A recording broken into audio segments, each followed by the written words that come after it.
Assalamualaikum warahmatullahi wabarakatuh. Madayaw umayong adlaw kaninyong tanan. Magandang araw sa inyo lahat.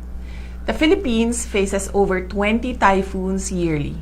Last year's storms were stronger, and this year may be more unpredictable due to the increasing impacts of climate change. Under former President Rodrigo Duterte's administration, the Philippine government shifted its approach from mere disaster awareness to actively building disaster resilience. Prioridad natin ang masigurong ang mga komunidad ay handa at kayang tumugon sa mga kalamidad upang maiwasan ang pagkawala ng buhay at malawakang pinsala sa mga ari-arian. Ang ating kahandaan laban sa mga kalamidad ay ang pundasyon ng ating lakas bilang isang bansa. Magtatagumpay tayo kung tutulong tayo sa pagsiguro na ang bawat pamilya sa ating mga komunidad ay may sapat na kaalaman hinggil sa mga sakuna.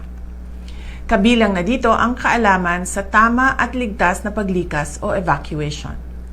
The Office of the Vice President's Pagbabago, a Million Learners and Trees campaign planted over 300,000 trees last year, creating natural shields from floods and landslides. This National Disaster Resilience Month, I call on every Filipino to become proactive stewards of their communities, plant trees, and join our organized cleanup drives. Turn on NDRRMC alerts. Build your family's emergency kit. Join earthquake drills. Know your nearest evacuation center. Share awareness posts. Your stories could save lives and inspire others to prepare. Mas marami pa tayong magagawa sa ating pakikipagtulungan sa isa't isa.